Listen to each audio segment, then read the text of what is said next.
a world of unpredictability, goaltending reigns supreme. You're Locked On Flames, your daily podcast on the Calgary Flames. Part of the Locked On Podcast Network, your team every day.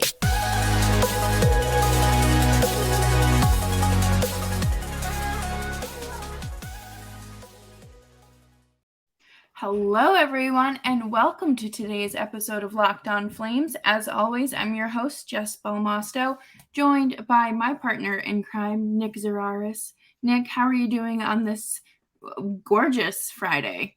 It's very nice out. I'm very much looking forward to the weekend. It's going to be a good weekend. And hopefully better than some of these goaltenders we're going to talk about today, because we're just going to talk a lot about just the unpredictability of goaltending and how, clearly, like we've seen, your regular season performance does not mean it will carry over with you. And past playoff experience doesn't mean anything when you are currently playing. But make sure you're subscribed to Locked On Flames wherever you get your podcasts. We're free wherever and on YouTube as well. And we're here for you every single day. I think one of the biggest misconceptions is, or maybe not even misconceptions, but this expectation is that just because your goaltender had like a solid season in the summer hits, they're just supposed to pick right back where they left off. And we saw that with Jacob Markstrom.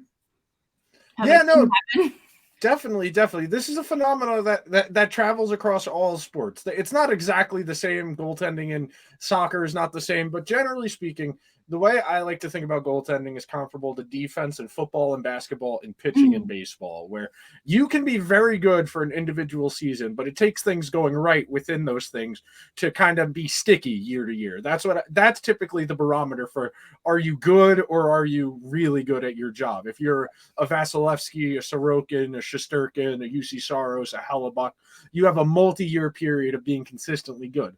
Otherwise, if you're in the lower tier than that, like you're in the Tristan Jarry tier, where occasionally you'll have a good couple here and there, but you're liable to a stinker, that's where you kind of differentiate them. So that's kind of the starting point here, is you got to go based off of the evidence. If they have multiple elite seasons in a row, then you're more inclined to say, okay, yeah, this is one of the guys, like the group I just mentioned, 3 Russian goalies, Connor Hellebuck and UC Saros. That's pretty much the consensus 5. If you wanted to put maybe Jake Oettinger at like 7 or 8, yeah, that's fine. Then Ullmark is up there as well. But generally speaking, those are our elite 5. That's our baseline. And the reason I compare it to defense in football and basketball is there are individual things within it. Like in football, the really good defense every year typically is the one that forces the most turnovers and generates the most sacks. But those things don't typically translate year to year because it's hard to force turnovers. You can play really well, but there's nothing that's going to guarantee that the other team's going to throw an interception or they're going to fumble. All you can do is your best to kind of create the conditions for that kind of situation. Same thing in basketball. Transition defense is very hard to carry over year to year because different teams play transition differently. Some are more aggressive where they're going to look to drive. Some are going to be looking for that kick out corner 3. So transition defense. And then in baseball, pitching, it's a little bit more nuanced with baseball because pitching is a little bit closer to goaltending. But the comp you use for pitching in terms of the environment is the impact fielding has on how well a pitcher plays, because we've gotten better statistics to kind of measure how good the defense is in baseball. In baseball, we use something called FIP, which is fielding independent pitching, which is a pitcher's ERA if they had league average defense around them. So guys with a higher FIP would typically be guys who are benefiting from their defense around them and maybe not necessarily the best at striking guys out, that kind of thing. So we have some numbers in hockey to kind of understand that stuff better. But generally speaking, the best way is to contextualize goalie performance. We have things like workload. How much are they playing? And in the work they're getting, what's the workload like? If they're playing 55 starts, are they behind like the Bruins this year, or are they behind like the Islanders this year? Because comparing the workloads to Sorokin and Ullmark, is really where the Vezina argument starts for me, is that Sorokin had to do a lot more with a lot less around him. And you saw Jeremy Swayman have relatively comparable numbers in a significantly smaller sample. I think Jeremy Swayman's a pretty good goalie. I don't know if he's good as Ullmark is, but I think he would have had perfectly fine numbers on that Bruins team with how good they were in front of him. And then you get into more detailed things like what's your goalie struggle with? Is it a certain type of shot? Is it from a certain location? Is it rebound control? Is it plays from behind the net? And then the last component is their impact on special teams. And, you know, the old cliche that the hockey heads love, your best penalty killer has to be your goalie. And then your goalie can't be asleep on the power play. If you've got one of the good stick handling goalies, maybe they can help you break out faster on the power play, like what Shesterkin will do on occasion for the Rangers, where he'll launch that pass to the neutral zone and the Rangers don't have to regroup. They can just go in with speed. But those are generally kind of like the philosophical components. Like goaltending, you start picking it apart, the layers of it. And that's why it's so hard to carry over year to year, and why most goalies fall somewhere between like 10 and like 38 most years, where there's a real ebb and flow year to year. Guys like Markstrom, who led the league in shutouts last year, Vezina finalist, below average this year. It ebbs and flows. It is situation and environmentally dependent, and it's why you can't get hung up on it. And we're going to talk about it a little bit later in the second segment. I've got some interesting stuff about it in terms of goalies in the playoffs, but it is really hard to be a good goalie in today's NHL because it is not set up for success. The league, the way the rules are enforced, and we're going to talk about this more specifically in the second segment, the impact of the environmental factors changing has on goaltending. But it is really difficult to be good at defense and to be a goalie in the NHL right now because the game is so skewed towards speed, towards skill, and special teams. All of that stuff tells you that goaltending is going to have to, there's going to have to be some kind of correction in goaltending, whether it's equipment, technique, or a different type of philosophy defensively. We're going to have a correction at some point in the next few years. Otherwise, the scoring is just going to keep going up. I mean, that's fun to watch. Oh, it is. I just would like to not be like stressed out. You know what I mean? Yeah. Absolutely. Like there's definitely some games where I'm like, I hope that they score like 20 goals between them. But, you know, I feel like especially, obviously we're going to talk about it next with the playoffs this year. Yeah. I feel like at least every other night there's a 6 spot. There's a 5 or a 6 spot every night in the playoffs this year. And there's good goalies getting pulled too. Like Oettinger's been pulled twice. Oettinger's been pulled twice. Well, I'll save it because I have good stats for the second segment. I don't want to burn them now. Yeah, and I mean, okay, in the AHL, Dustin Wolf was pulled last night. Yeah, for the second time in his career. So it happens no matter how good you are. But coming up next, we are going to dive more into the playoffs, environmental factors, and just goalies, because who doesn't love a good goaltender? But before we do that, I want to tell you about our friends at eBay Motors.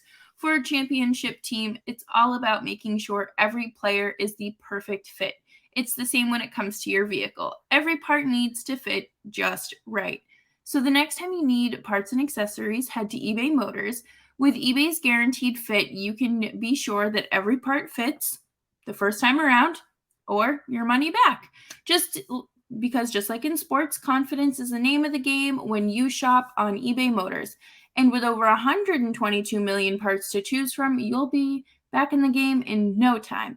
After all, it's easy to bring home a win when the right parts are guaranteed. Get the right parts, the right fit, and the right price on ebaymotors.com. Guaranteed fit, only available to U.S. customers. Eligible items only. Exclusions apply. And thank you, everyone, for hanging out with us today on Locked On Flames. Make sure you're subscribed so you can stick around for the latest news and analysis of, I think they have some hiring to do. So yeah. I think we'll talk about that, whenever. If they come to a decision, yes. Yeah, if they ever want to. That's up to them. So looking at the numbers, and I kind of anecdotally, everybody knows scoring is up, but kind of going back and looking at it. So league average goaltending. This year, league average save percentage was .899. First time it's been below 900 in a while. Last year, 902. The year before or that, 903. And then 2019, 2020, 905. And 2018, 2019, 905. So the last 3 years, it's gone down It's gone down 3 consecutive years, average save percentage. So the natural inclination I had was, well, are power play opportunities up? And they are. This year, 252. Last year, 237. The year before that, only 162, but that's the 56-game season. So scaled out, it comes out to a comparable number. The year before that, which was only 70-something games because the season ended prematurely because of COVID, 208. And the year before that, 239. So that tells you the combination of just power play. We're not even talking about like the skill improvements, the better stuff at 5-on-5. We are just talking about more opportunities on the power play. And we know the entire point, the reason power plays are in the rule book is to de-incentivize taking penalties. You are supposed to, the other team is supposed to score. That is the entire point of having the man disadvantage when you commit a penalty. The league is, for all of the complaining about the enforcement of the rules, they are calling more penalties than they ever have. It's just that players get away with more because referees at some point say, all right, well, we've called 4 and 4. We got to let them play now. Yeah. Or we've called 6 on this team and only 3 on this team. But the team that's taken 6, I can't call another one on them right now because the other team's coach is going to be on me. So that's kind of the conundrum we have here, where very clearly there are missed calls in every single game where penalties are getting missed because the referees are deciding to manage the game as opposed to calling the game, which is a real problem. But everything is set up now where it is centered around offense. It's true in every single sport. Every single one of the 4 major sports is trying its best to incentivize teams to score.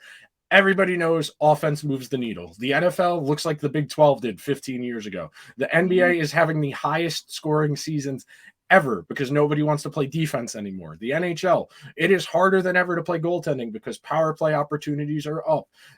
Baseball, they got rid of the shift. They made the bases bigger. They sped up the game with the pitch clock to kind of make the pitchers have to work harder and faster, which makes them more tired, more prone to making mistakes. So everything is set up for offense. The goalies are really at a disadvantage now. And that's why you only see a handful of guys who are consistently in that upper echelon, and why you have so many guys who are just meh, and why there are so many teams who are on the goalie roller coaster every year. You think about all the stops that some of these guys have had, whether you talk about a guy like Cam Talbot, who's been around for a minute, even Marc-Andre Fleury, who's got a great resume, has been bounced around a little bit. You start thinking about it, and really quickly you understand why teams are on the goalie roller coaster, the goalie carousel every year. Yeah. Because they want to try and get better, so they realize, hey, this guy didn't work here. We got to try something. Think about all the stuff the Leafs, the Hurricanes, with the rotating groups, whether it's Murray, whether it's like a Frederick Anderson, whether it's Antti Ranta for the Hurricanes.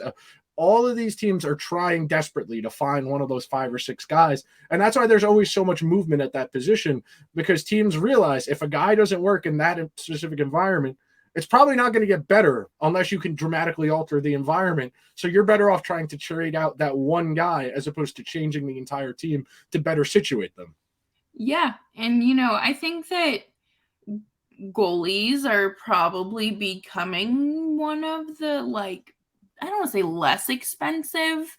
I was having this conversation with somebody this morning, actually, with one of my Islander fan friends about Sorokin, because he's due for an extension in 2 seasons from now. But the conversation was centered around, is it smart to have your goalie be one of your most expensive players? No. And that's the point I was making. The only team that's ever won a Stanley Cup with a goalie making more than, I think it's $7 million, is the Lightning. And that was the second year of Vasilevsky when they went back to back, because that was the first year of his extension kicking in. And Vasilevsky, was the best goalie in the league during that season, and they won their cups. So that's the other component in this that makes comparing what the Lightning did difficult to the other teams is they won their first Stanley Cup with a lot of guys getting paid a lot less than they were worth. And then they realized, okay, we'll take care of our guys now. And they won the second one. And now for them, it's just gravy. They're all there. They're going to try. They're going to keep trying, obviously. They're not just going to say, well, we won our 2 cups. We're content. But the commiserate cap hits, it's not as pressing. you're not going to feel a cap crunch if you're the Tampa Bay Lightning. Like, yeah, you're going to lose guys over time because you can't afford to keep middle six players. You think about Palat going to the Lightning, stuff like that. But for the most part, the Lightning, they're content. They won their 2 Stanley Cups. They took care of their key guys. Everybody got raises. But when you're talking about other teams, when you think about what the Rangers did with Henrik Lundqvist, and Henrik Lundqvist had the second best career of any goalie in the modern era, which is post 2005. And the closest he got was 1 Stanley Cup final because the Rangers had too much money tied up in him. And that's not a knock on him. It's a knock on tying up money in goaltending. It's challenging. And to your point about goaltending not being as expensive, only 4 teams. I wrote this stat on Wednesday, and the Devils have since been eliminated. So it's still true. But of the teams to that point, only 4 didn't use at least 2 goalies to that point in the playoffs. And wow. 3 of them, all 4 of them were eliminated in the first round. Winnipeg, the Rangers, the Islanders, Colorado. So we're talking Georgiev, Shesterkin. We're talking Georgiev, Shesterkin, Hellebuck, and Sorokin, yeah. So we're talking those 4 guys, and then you talk about the Lightning, who got eliminated in the first round with Vasilevsky. He did not get pulled in any of those games. But even Jake Oettinger has been pulled twice in these playoffs, and Ottinger's probably, in my opinion, he's the best goalie left of all of these guys. Like, Bob's having a great series against the Leafs, but I have no idea what I'm going to get from Bob on any given night. And he's had 4 or 5 really good games in a row now, and I still am terrified of getting, beach ball Bob, where he cannot stop anything that comes at him. So it's really complicated, and it's why I'm so curious to see where that correction comes in that I was talking about in the first segment. Are teams going to start over investing in goaltending on a lower level, where it's going to be like quarterbacks are in football, where you're going to have 4 of them in the system and you're just hoping that one of them can stick? The old Bill Belichick thing, where you draft a quarterback in the draft every single year from the 3rd through the 7th round, at least one guy. So they're hanging around, they're learning, they're sticking. And if you think they have something, then eventually down the road, you can do something with them. The Rangers have been doing this for a while now, where they take pretty much one goalie every single draft just to get them in the system. And if they feel like they can do something with them, they bring them along slowly. Rangers have a great goaltending coach, but that's what makes it such an interesting conversation from like a philosophical perspective, which is what we're doing right now, is just we still don't understand goaltending in the same way we do the other positions in hockey, and understanding where their value comes from. And it's really hard to generate your own value as a goaltender because we still don't quantify defense very well. Most of what we understand in terms of value and positional value in hockey stems from point production. Obviously, you can't do that for a goaltender. So we're kind of throwing stuff at the wall to come up with numbers that seem reasonable. I mean, the going rate for an above average NHL starter is in the neighborhood of $8 million now with the way the cap is gone. That's the ballpark, about 7.5, 8 million for an above average NHL starter. Shesterkin's only at 5.5. Sorokin's only at 5.5. Hellebuck's getting decent money, but for the most part, teams don't sink a lot of money into goaltending, and you get what you pay for. Ultimately, you really do. Yeah, and I think we talked about the factors and what goes into goaltending and what plays, like, you can't quantify these things. And like you mentioned, the goalie coach, who are these people around?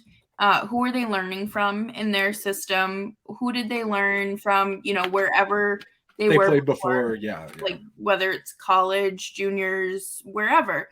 Like it truly does just depend on things like that. And unfortunately, you can't put that in a nice little box on a player. And there's not an easy way to do it right now, because even the best of the publicly available data we have is not the most accurate data that's out there. The proprietary models are always going to be a little more accurate because the public models are based on the inputs they get from the NHL directly, whereas the proprietary models are the teams themselves, where they're shot tracking, which is where most of this conversation around value comes from, is the shot tracking data and understanding what's a dangerous scoring chance, what isn't, should your goalie have this, is it realistic, all of this stuff. We're still kind of ironing it out, and you still have the people who are wholly against any type of deeper understanding of this stuff because it makes them insecure about what they understand about the sport. So I think that's so interesting, because if anything, I want to learn more Exactly. Like, Exactly. I don't understand what all these fun little letters and percentage signs mean all the time, but I still want to learn what did they do? How can I tell? Like, okay, I'm looking at this chart. How do I tell if this player is exceeding expectations or failing to meet expectations? And I really wish we had something like that for goaltending, but you really can't. The best we can do is map where the shots the goalie Yeah. stays from and roughly estimate how much those shots are worth. That's the best we have right now in terms of evaluating goaltending. Yeah, and I think it's I don't know. I hope hockey sticks around long enough for us to finally dig deep into these things. But coming up next, we're just going to wrap up the show with some more goalie love. And thank you everyone for hanging out with us today on Locked On Flames. We'll be here for you through the entire offseason, so make sure you're subscribed on YouTube with the little notification bells turned on. And tell us who your favorite goaltender of all time is. But it can't be a Flames goaltender. What am I talking about? Tank. Come on. I really was like, wait. Obviously. Yeah. If I'm not picking Henrik Lundqvist, Brizgalov, just because of the memes. Brizgalov was so funny, man. I'm not afraid of penguins. I'm afraid of bear in the forest. And then the next game against the Penguins, 2 Penguins fans came to the game dressed as bears and sat in like the third row.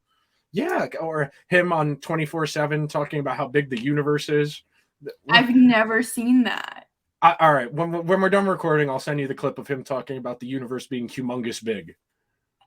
Oh my god. Yeah, Brizgalov was very funny for a long goalies. time. They're all very quirky. They are. Listen, Jeremy Swayman has said, I'm not a weird goalie and I take pride in that. You are weird. You have to be a little weird to be a goalie. You have to be a little weird.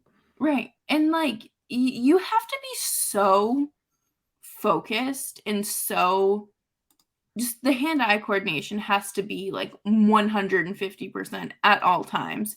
And I don't think we've seen that from a lot of these wonderful remaining goaltenders. And I found it interesting with New Jersey how they were completely fine switching goalies.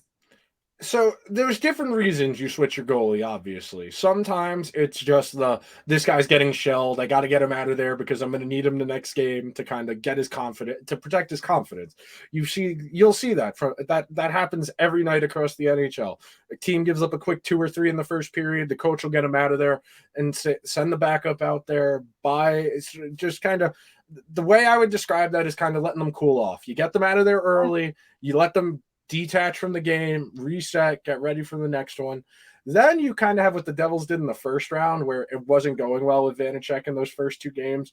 And Lindy Ruff was looking around and said, I got to get these guys invested. I got to get these guys to buy in. So I'm going to put in the 20-year-old with 26 games of NHL experience. And if they don't stick up for this guy and make his life easier, then it's on them for looking bad. So the shake things up goalie change, I understand. The quick hook if a game's not going well, and then obviously the injury thing, like what the Leafs are dealing with right now with Wall in for Samsonov. So it's complicated. It's really challenging because it comes down to people management because that goaltending position is so mental. It's so rooted in your focus, your ability to forget the goal you gave up, lock back in, focus again. And for some teams, that's doable. You have a coach who's good at managing people, knows what their goalie needs, and it's difficult to know what your guy needs because sometimes they're not going to want to hear it. Sometimes a goalie is going to be, I don't want to come out of this game. I didn't. Yeah, exactly. That's exactly the right comparison. Like that wasn't my fault. I know we're down 3-0 right now, but 2 of these got deflected and I didn't see either of them. Why are you going to take me out of the game? So it's really a difficult conundrum as a coach, but it comes down to your understanding of your guys. It's why I really do emphasize that your coach has to be able to relate to a bunch of different people. It cannot be the one size fits all my way or the highway thing in today's NHL. It just doesn't work anymore. You have too many guys from too many different types of backgrounds who all need to be treated differently. And it's important that they have some input in this process. If you have a goalie who likes to get a run of games in, even though you're in a tandem, you got to go the 4-1 ratio, the 3-1 every week. That if your guy is one of those guys who needs a consistent run of games to kind of get into form, then you're going to have to suck it up if he has a stinker in those two. So if you want to say we're going to do 4-1 and plays fine too, but the third game he stinks, you got to send him back out there for the fourth game to try and keep that rhythm. Right. Generally, that's when you get your goalie and your best heater, when they get 7-8 starts in a row down the stretch, because they're really seeing the puck well. They feel good about their confidence. They're thinking, I know I'm going to stop this puck, not can I find this puck. It really does come down to mental stuff. And it's why, and we'll wrap up on this, it's a good thing that the Flame season ended this early. They all needed it, especially Markstrom and Vladar. Yeah. They all needed additional time to kind of detach and reset. Markstrom was never right all year, and it was mental. And he said it himself. Yeah. He on more than one occasion said, I don't trust myself right now. I suck. I know I need to be better. And when you've got that lingering in your head, that's when the puck starts looking invisible. You can't find it when you're worried about trying to find it. Yeah. When you are stressed out, when you are pressing, that is when you are most liable to make a mistake. We talk about all the time. The most commendable trait in an athlete is being cool under pressure, not the calm heart rate. They're not stressed out at all. I'm going to make the next save. Shoot the puck at me. I got it.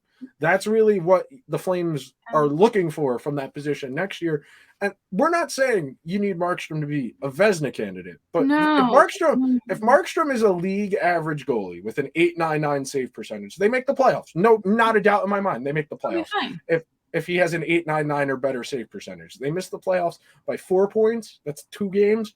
They win 2 more games if he has this 8-9 percentage points higher save percentage. That's all it really comes down to. And again, good long summer. The Flames do have a conversation to be had about the goaltending situation because they have Wolf, and there's not really anything else left for him to accomplish at the AHL level. He's been the AHL goalie of the year 2 years in a row now. The only real argument for keeping him down there would be to yo-yo him back and forth because the Wranglers are in Calgary proper now. So it wouldn't really be a logistical issue for him to be getting work with both teams to keep him in games where if he's not going to play for the Flames, he's not going to back up. That's stupid. Have him play for the Wranglers. So I can understand that argument. I've read more than one person advocate for that, and I'd be open to that. But they got to make sure Markstrom's right because he's played a lot of minutes, and I want to say played the 9th most minutes of any goalie in the league this year. And with the poor results he had the 9th most minutes of any goalie this year. It was a really heavy split. I think Vladar got something in the neighborhood of 20 starts, if I remember correctly, 25 starts. And that's a decent split. I mean, our goal is, let's see, he had 23 starts. He had 23 starts. So that means Markstrom had what, 58, 59? Yeah, something. Yeah, that's still a lot. Yeah, because generally you want your split 55-27. That's your ideal split. When you draw it up the first day of training camp, you want to do 55-27. Your backup plays once a week, and then down the stretch, your backup plays every other week if you're fighting for a spot. That's really how the math shakes out. That's how Sutter's supposedly went into the season, and Vladar... He said it took a while. It took a while for him to trust Vladar. It really did. I don't know. I get it, but also sometimes you just have to you got to know. That's the biggest thing. You don't know until you find out. So you got to try. If you don't trust somebody, you got to give them an opportunity to trust you. I know that's backwards logic, but ultimately you're not going to know until they're in a situation to prove themselves. Exactly. And that's kind of how I feel like philosophically the Flames need to move forward, and really more than just the Flames in hockey. There's plenty of teams like that. And I think that I hope that whoever this next coach is can just let Markstrom go with some dignity. Yeah. Because he's getting up there. I think this year or next year is the final year of his contract. Next year. So, I mean, you got to build the guy back up. His confidence is shot. Long off season. Give him a chance to hard reset. Come in early September and give him a chance to hit the ground running. Yep. And that's all you have to do. And we say that like we're applying for these jobs. But thank you, everyone, for hanging out with us today on Locked On Flames. It has been a pleasure. As always, make sure you're subscribed wherever you get your podcasts and for free on YouTube, because we are here for you every day. And make sure you're following us on Twitter at Just Belmosto and at Nick Zararis. It's Friday, which means Blondie's back on stage tonight. So just, you might have to look the other way, unless you're like a Taylor Swift fan, then please welcome. And until Monday, have a safe weekend.